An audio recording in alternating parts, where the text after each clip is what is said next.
place. So you can play around with this as much as you want, but this is kind of how I would do it. Okay.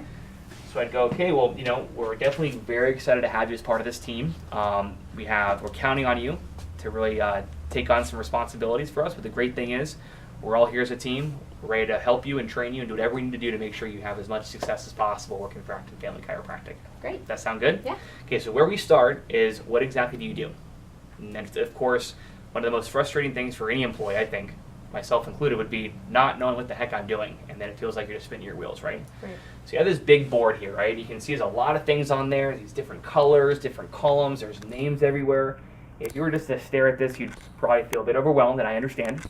But what I want to do is focus on little chunks of this as you're going through your first few weeks here.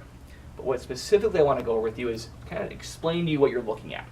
Because it's going to be very important understanding not only your role here in the clinic, but also the role of your fellow team members like Becky and Dr. Anthony and Dr. Acton. So the more you can understand this, the more integrated and the faster your learning curve will be to just be like in rock star success mode as soon as possible. Does that sound good to you? Yes. Cool, okay, good. So what we're going to see right here, do you notice where it says organizing board right here? Mm-hmm. So it's a big board, and it helps organize all the different functions, responsibilities, and all the things that happen, all the turning wheels in this clinic. All right, so that's what you're going to see there. That's why it's called an organizing board. It's a board, and it's organizing all of that. So here we can see exactly who your supervisors are and who's in charge of the business. So these here are going to be the supervisors of every major area of production here in the clinic, whether it's marketing or sales, or treating patients, or Becky at the front desk. Okay. Each major column here has a supervisor. So you will see your initials in one of these columns. And in that column, if you want to know who do you report to, you just got to look up. Maybe it's within the column, or maybe it's your supervisor up here. And we'll specify that here in a second. But up here you're going to see that, again, these are all the supervisors. They're also called division heads. They're the head of a certain division of the company. That's why we call it that, if you hear Dr. Anthony or Becky mentioning that.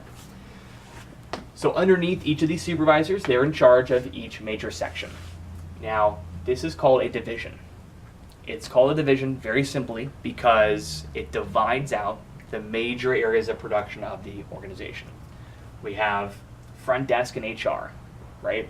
We have all the marketing happening inside the office. We have how are we collecting money, the billing work that Courtney's doing over here. That's one of her divisions. Treating patients, that's why we're here, so we have a full production and treatment division. Or doing marketing out in the field. I told you about we do like a lot of different events in the community. There's going to be a major division for that. Each one of these sections of the organization, again, has a supervisor that's over it. It doesn't mean that person is doing all the work, it just means they're supervising the activity. Mm-hmm. That's who they report to, and they're kind of managing what's going on. Now, before we go into your specific area and where you are located on this organizing board, you notice how there's kind of most everybody's initials are in certain sections. They're also kind of spread throughout the org board too. Mm-hmm. You notice that Becky's initials here. She's mainly a lot over here, but she's also kind of over here and over here a little bit too. Yeah. So she's always going to have a home. This is her main job, is where you see her name pretty consistently in blue, right there. Mm-hmm. She's the front desk. She handles patient scheduling. Right. But she also, because we're such a tight-knit team, and we handle so much just with a few of us, because we're that awesome, mm-hmm. Becky has hats, is what we call, or jobs, that kind of put her in different parts of the organization. So she has much smaller, different jobs that kind of spread her around the rest of the company. These aren't her main jobs, but they're jobs that involve her. And so they're little tasks or things that need to get done that might not be a part of the front desk, but because we're just a few in number, that she, by default, kind of needs to get done, and it's been assigned to her to help kind of keep the ship moving. Okay. All right, so you'll have your main home, but you also probably will have some minor tasks located on different divisions. Okay. Your home is where your supervisor is. Your home is where you report to, and that's where you're going to for those issues. Okay. All right. So as a marketer, your community outreach coordinator, your valuable final product is what we call it, or VFP, the whole result of why you're here, mm-hmm. and the reason why we have you on board is because we think that you have the talent enough to bring in a large amount of new patients that are qualified for our services. Okay. We have faith in you. We looked at your resume. We had you come to one of our events, and we really see something special in you. So we're going to be counting on you to get this rolling. Now, we just don't want to throw you into the wolves and the packs and just start going at it. We want to kind of work your way into this, right? Mm-hmm. So your location on the organizing board is going to be in the 6th division. Okay.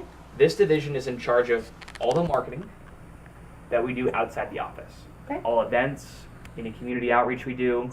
So what that means, if that's going to be your main division, you mainly should be out of the office 80 to 90% of the time. We're going to do daily check-ins to where you're physically here in the morning or different times in the day.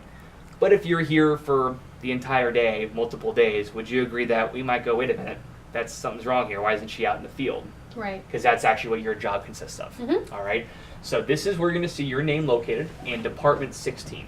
Every division that you're going to see on here actually is broken down into different parts, and those are called departments. You see here it says Department 16, and then right here it says Department 17, Mm-hmm. and then Department 18. Mm-hmm. These are all 3 separate sections of the division. Okay. Your home, where you live, is all the functions located in Department 16. Every little one of these lines that you see here, for the most part, and you can see your initials, you've already put them in there, are going to be what your job is. Okay.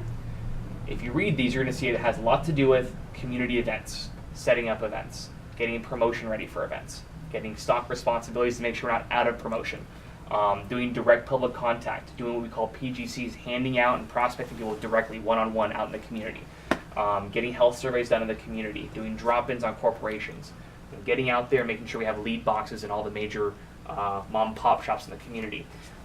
You'll also be in charge of your administration, so you'll be the one managing your leads. So if we walk in and there's going to be a stack of leads sitting there on napkins and half sheets of paper, that's going to be one of your jobs, and you have to make sure that's organized. Conversely, if you have it nice in a spreadsheet, we're going to be very happy about that. That way you know you're organized and you can handle it. But if you're spending most of your time organizing, that's not going to get us new patients, is it? No. Right. So that's going to be a minority amount of your time is going to be managing your leads. You also want to make sure that you're doing day before calls. So just because you scheduled somebody, we need to also make sure that you do a day before call. I'll go over that with you in your training, okay? Okay. But we can see here, this is going to be all your main functions. Okay. We'll go over these point by point a little later on, but as you can see, it's active marketing, meaning all of this in the next department. You see where it says Dr. DA? Yes. That's Dr. Acton. Okay, Okay. so he's the one who handles all the Facebook stuff, the advertising, the search engine, the Google things. He also takes care of our reader board, our reviews. He's handling that. Or we have a couple other ones. We have Courtney's handling the Facebook account, and she's also handling the Twitter, and he's handling the YouTube account. So your hat is not going to be consisting of any of that. That's already well taken care of and in good hand. What we want you to do, and we're hiring you to do, and we know you can do, is all in this department here, which is active person-to-person marketing out in the field. Great. Okay, is that something you're ready for? Yeah. Okay, fantastic, good. So what we're going to do as part of the training process, I want to kind of break down later today a lot of these functions as to what they mean and what their level of priority is. Okay, but here's what we'll start with right now. Your main priority is we want to see that you can really get out in the community and build relationships. And one of the easiest and best ways to do that is through what we call a public gift certificate. Now, Becca, can you hand me one of those PGCs? You may have seen some of these at our event. This is what we consider a bodywork gift card. Here's how it works. Blah, blah, blah, blah, blah, blah, blah, blah, blah, blah, blah. Mm-hmm. This is going to be your main focal point for your first 2 weeks here on the job. Okay. There's going to be a lot of events we're going to be doing that the staff have already worked out creating. We want to make sure that you can produce in the most difficult, outside your comfort zone way. Now, it might make you a little uncomfortable. It makes us all uncomfortable. Mm-hmm. But at the end of the day, it's going to make you into a better person. And it's going to make all your other activities of your job so much easier. Right. So we'll help you along this process, but I want to make sure we understand before we even get started with this job that our very most high priority function for the first 2 weeks is getting these PGCs out into the community. I have a series of webinars I'm going to have you watch we have a coaching group we work with that helps us with our marketing. Mm-hmm. They actually have webinars describing exactly what to say, what to do, and how to get these out, and how to generate leads from these for you then to call and get in the door. Okay. Based on your results from that, we will then move on to other areas of marketing that we already have established here in the office, such as our events that we do that you went to at that school, what was the name of the school again? Inca Middle. The Inca Middle School you had a chance to come to and see us in action. Mm-hmm. We will get to that in the next couple weeks once we see we can get results from the public gift certificate. You can handle these with family members, or you can handle them to strangers. The webinar will describe exactly how to use them. The one thing we ask, and we'll describe it in the webinar, is we have exact qualifications of what person needs to come in. Mm-hmm. I'll go over that with you later today after you watch the webinar. Okay. In order to have value as a new patient, bring them to the door, they have to fall under those qualifications. Okay. All right, so again, if you bring in 20 people, we're going to be very happy. But if they're not qualified for our services, would you agree it's not going to be very beneficial for us? Yes. Right, so we'll go over those qualifications.